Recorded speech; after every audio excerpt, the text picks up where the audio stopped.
आज बात करते हैं अपने बच्चों की। आपसे करूँगी मैं 10 सवाल और आप खुद आकलन लगाएँगे कि आप अपने बच्चों को कितना समय दे रहे हैं। सवाल नंबर 1, क्या आप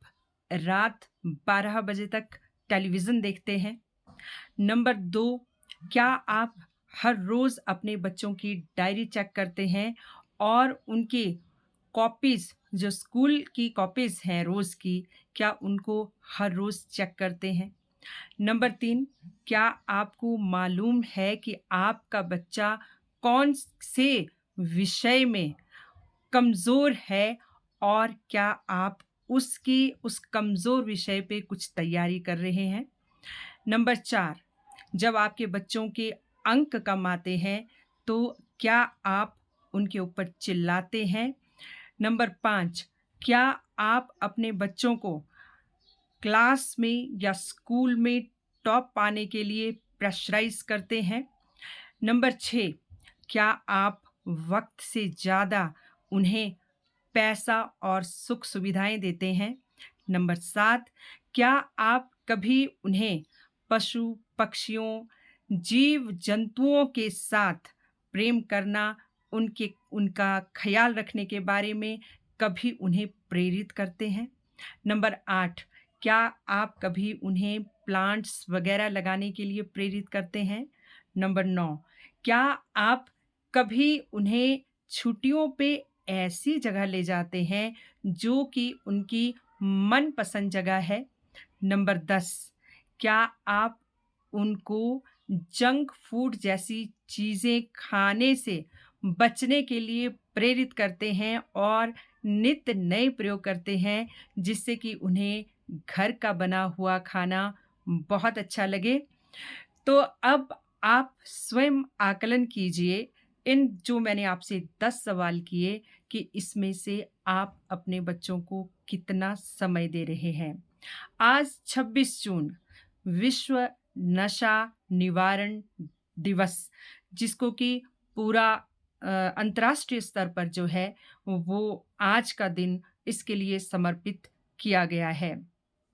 दोस्तों आप जानते ही हैं कि आज का युवा ही नहीं बल्कि छोटे-छोटे बच्चे भी नशे की दलदल में धँसते जा रहे हैं।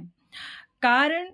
क्या हो सकता है? कारण बहुत सारे हो सकते हैं, लेकिन जितना भी नशा ये फैल रहा है,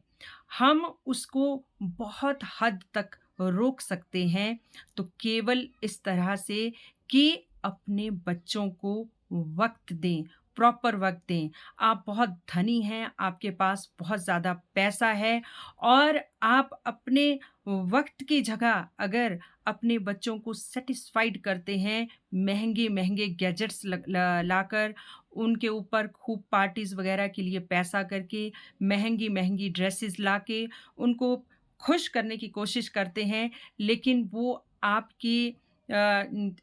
उस पे खरे नहीं कसौटी पे खरे नहीं उतरते हैं, तो माफ़ कीजिएगा इसमें बच्चों की कतई गलती नहीं है, ये गलती आपकी है, माँ-बाप की है, जो कि ये सोचते हैं कि अगर उनके बच्चों को हर तरह की सुख-सुविधाएँ दी गई हैं, उनको गाड़ियाँ दी गई हैं, गैजेट्स दिए गए हैं, पैसा दिया गया है, सब कुछ दिया गया है, उसके बाद भी वो कुछ नहीं कर रहे, तो अ, इसमें उनका कसूर नहीं, हमारा ही कसूर है। तो आज विश्व नशा निवारण दिवस पर मैं यही सिर्फ़ कहना चाहूँगी कि अपने बच्चों को वक़्त दें, उनके पास बैठें और जब बैठें तो जो आपके मोबाइल हैं, उनको अपने बच्चों से दूर रखें, उस टाइम ऑफ कर दें, उसका नेट ऑफ कर दें और यहाँ तक कि टेलीविज़न भी ऑफ कर दें, क्योंकि आपका टेलीविज़न में आपके बच्चों से ज़्यादा महत्वपूर्ण और कुछ नहीं आता। रोज़ उनकी कॉपीज़ चेक कीजिए, देखिए वो किसी सब्जेक्ट में कमज़ोर हैं, तो उस पर काम कीजिए। अगर आप स्वयं उस सब्जेक्ट में कमज़ोर हैं, तो उसे प्रॉपर ट्यूशन लगाइए, लेकिन वो किसी भी तरीके से स्कूल जाते हुए प्रेशराइज़ महसूस ना करे और इधर-उधर नए-नए तरीकों को ना ढूँढे जिससे कि उसे प्रेशर रिलीज़ करने में सहायता मिलती हो, जैसे कि आजकल ड्रग्स वग़ैरह चल रहे हैं। यही नहीं, उनके उन उनके साथ जो है उन्हें घर के काम-काज के लिए भी प्रेरित करें। जब आप किचन में काम कर रहे हों तो उन्हें अपने साथ और ना सही तो सैलेड काटने के लिए ही प्रेरित करें, फल-फ्रूट काटने के लिए, धोने के लिए प्रेरित करें, सब्जियाँ धोने के लिए प्रेरित करें और उनसे छोटे-छोटे काम करवाएँ। उन्हें चाय बनाने के लिए बोलिए, कॉफ़ी बनाने के लिए बोलिए, लेमन वाटर बनाने के लिए बोलिए और जब वो लेकर आएँगे आपके पास, तो जो वो चीज़ आप तक लेके आएँगे, जो आपके बीच में जो वाइब्रेशंस होंगी, एक जो गैप होगा, वो दूर होगा, बच्चा कॉन्फिडेंट महसूस करेगा, आप खुश होंगे और बच्चे को आदत पड़ेगी अपने माँ-बाप के प्रति समर्पित होने की, इस समाज के प्रति समर्पित होने की। यही नहीं, कभी-कभी अपने बच्चों को घर की साफ-सफाई करने के लिए भी प्रेरित करें। उन्हें ये कहें कि आज ड्राइंग रूम आप साफ करोगे और जब वो साफ करते हैं तो उनकी जमकर तारीफ़ करें और जहाँ आपको लगा कि इसमें कोई कमी रह गई है तो उसे उस समय ना कहें, बल्कि आप जब दूसरी बार वो सफाई करेगा तो उस समय कहें कि इसको इस तरह से करना, ताकि वो दूसरी बार उस काम को करने के लिए हतोत्साहित ना हो। उन्हें प्रकृति के साथ जोड़ें। अगर आपके घर के आसपास जगह ज़मीन नहीं है, तो भले ही 2-4 गमले घर में रख लें और उसमें और ना सही धनिया, पुदीना, हरी मिर्च का बूटा, कोई भी चीज़ उनके हाथों से उसमें बीजारोपण करवाएँ, कोई फूल का पौधा लगवाएँ और उसे प्रेरित करें कि रोज़ वो उसको सिंचित करेगा, उसको पानी देगा। उसे बताएँ कि इसमें आप क्या-क्या डाल सकते हो ताकि ये खूब इसको फर्टिलाइज़र मिले, नेचुरल ऑर्गेनिक फर्टिलाइज़र मिले। उससे क्या है, जब वो बीज अंकुरित होगा, जब उसमें पत्ते आएँगे, फूल आएँगे, बच्चा उसको बार-बार देखेगा, तो उसके अंदर जो है वो सृजन की भावना जागृत होगी। यही नहीं, अगर आपके घर के आस-पास कोई कुत्ता है, कोई पशु है, गाय है, बैल है, तो भी हालाँकि उसे उन चीज़ों से आगाह भी करवाएँ कि उनसे बचना भी है, लेकिन उसे प्रेरित करें कि वो उनके प्रति दया और करुणा का भाव रखे। कभी उन उसको उन्हें रोटी या कोई भी फल, सब्जियाँ, छिलके वगैरह देने के लिए प्रेरित करें। और जब संडे हो, अगर आपका बच्चा बहुत जंक फूडी है, तो आप इस चीज़ को अच्छी तरह से आकलन करें कि वो क्या खाना पसंद करता है और जो वो खाना पसंद करता है, वो घर में ही बनाएँ उसके लिए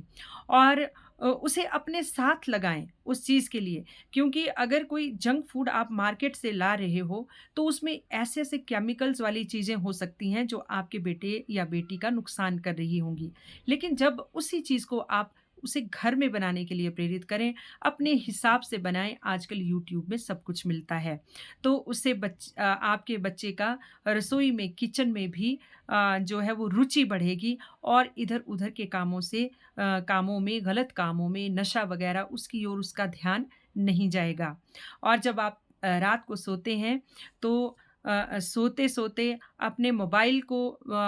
ही देखकर हम जो हैं कई बार सो जाते हैं, लेकिन अ, अपने बच्चों को अकबर बीरबल की कहानियाँ, पंचतंत्र की कहानियाँ, भले ही आज के समय में ये चीज़ अजीब-सी लग रही होगी कि कोई आज भी इन कहानियों को सुनता है, लेकिन इन कहानियों में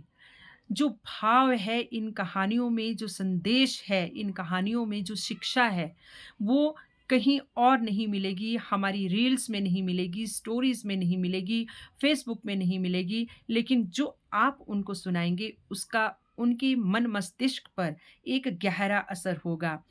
जब कोई कहानी आप अपने बच्चे को किसी टेलीविज़न पे दिखाते हो या मोबाइल पे दिखाते हो, सिनेमा में दिखाते हो, तो वो उस कहानी को सुनता तो है लेकिन देखता वही है, जो उसको स्क्रीन पे दिख रहा होता है मोबाइल या टेलीविज़न की। लेकिन जब सेम कहानी आप अपने बच्चों को सुनाओगे, तो उस समय वो सुनेगा तो कानों से, लेकिन जो सुन रहा है उसका चित्रण वो अपने माइंड में करेगा इससे उसकी कल्पना शक्ति बढ़ेगी और वो उसका चित्रण वो कुछ भी हो सकता है, वो किस तरह से उसको चित्रित कर रहा है। उसकी कल्पना शक्ति बढ़ेगी और वो एक राइटर बन सकता है, एक कलाकार बन सकता है, वो उस ओर जा सकता है, उस दिशा की ओर जा सकता है। लेकिन माफ़ कीजिएगा आजकल कहानी सुनाने का चलन नहीं रह गया है, क्योंकि माँ-बाप खुद भी मोबाइल में बिज़ी हैं और बच्चे भी मोबाइल में बिज़ी हैं। आखिरकार कोरोना ने बहुत से पेरेंट्स थे जो अपने बच्चों को मोबाइल नहीं देते थे, लेकिन कोरोना काल में हर बच्चे को मोबाइल देना पड़ा क्योंकि वो एजुकेशन का एक हिस्सा बन गया था। लेकिन उस वक़्त एजुकेशन का तो हिस्सा बना, लेकिन अब वो बच्चों के साथ जों की तरह चिपक चुका है और शायद माँ-बाप भी चाहते हुए बच्चों से उसे ले नहीं पाते हैं। तो इसकी वजह भी यही है कि जब माँ-बाप बच्चों के पास बैठेंगे ही नहीं, तो उन्हें जब भी वक़्त लगेगा, वो झट से अपना मोबाइल पकड़ लेंगे और मोबाइल में तो अनगिनत दुनिया है मोबाइल की, वो उसमें धँसे रहेंगे। जाने क्या-क्या वीडियोज़ देखेंगे, जाने क्या-क्या देखेंगे और जाने क्या-क्या सीखेंगे, जो कि उनको नहीं सीखना है और इसी वजह से आज बच्चे जो हैं कोई नशे की ओर जा रहे हैं, कोई आपराधिक गतिविधियों में संलिप्त हो रहे हैं और समय से पहले ही वो जो है मैच्योर हो रहे हैं और ऐसी एडल्ट मूवीज़ उसमें देखते हैं, मोबाइल में इतना कचरा है जिसका कोई हिसाब नहीं और बच्चे कहीं से भी उसको ग्रहण करते हैं, वो कच्चा-पक्का ज्ञान और उससे उनकी मानसिकता विकृत होती रहती है। तो इसके साथ मैं ये भी कहना चाहूँगी कि आप अपने बच्चों की कोई खूबी भी पहचानें। कि क्या वो एक अच्छा डांसर हो सकता है, पेंटर हो सकता है, सिंगर हो सकता है या हो सकता है उसको खेती-बाड़ी में रुचि हो सकता है उसे पशु-पक्षियों में रुचि हो सकता है उसे पेड़-पौधों में रुचि हो। तो उसकी रुचि को पहचानें और उसके लिए उसे प्रेरित करें। देखिए, उनको उस चीज़ में अगर आप प्रेरणा देंगे जिसमें उसे आनंद आता है, तो उसकी जो कार्य क्षमता है, उसकी जो दिमागी क्षमता है, वो और अधिक प्रखर होगी। तो विश्व नशा दिवस पर मैं और कुछ ज़्यादा ना कहते हुए इतना संदेश माँ-बाप को ज़रूर देना चाहूँगी, हर माँ-बाप को कि अपने बच्चों को वक़्त दें। वो चाहे छोटे हैं, स्कूल गोइंग हैं या कॉलेज गोइंग हैं और ख़ासकर वो बच्चे जो कि कॉलेज से निकल गए हैं लेकिन उनको कहीं जॉब नहीं मिल रही है, वो कहीं सेटल नहीं हो रहे हैं, तो उनको दिन-रात ताना देने के बजाय, दिन-रात प्रेशराइज़ करने के बजाय कि हम तो इस उम्र में ये कर लेते थे, वो कर लेते थे, तो ये सुना-सुना के उनको कहीं ऐसे अंधेरी गलियों में ना धकेल दें, जिससे कि वो वापस ना आ पाएँ। याद रखिएगा आपका बेटा या बेटी भले ही उसके पास कोई नौकरी नहीं हो, कोई रोज़गार नहीं हो, अच्छा है उस बेटा या बेटी से जो कि किसी नशे की दलदल में है या किसी गलत काम में संलिप्त है, किसी आपराधिक मामले में संलिप्त है, भले ही वो कहीं नौकरी भी लग गया, भले ही उसके बहुत अच्छे अंक आए हों, क्योंकि नशा और जो अपराध हैं, वो इस चीज़ के मोहताज नहीं हैं कि आपका बच्चा बहुत पढ़ा लिखा है तो नशा उसके पास नहीं आएगा, आपका बच्चा नौकरी पेशा है तो उसके पास नशा नहीं आएगा, नशा तो कहीं से भी आ जाएगा। बस आपने अपने बच्चों की ओर हमेशा बाँह जो है फैला के रखनी है ताकि उन्हें लगे कि एक दुनिया है जहाँ पर उनके लिए आनंद है, जहाँ पर उनके ऊपर सबसे ज़्यादा विश्वास है, भरोसा है और जहाँ उनको सबसे अधिक प्रेम मिलता है, तो वो किसी भी अंधेरी गली में नहीं भटकेंगे। आज के लिए बस इतना ही। नमस्कार।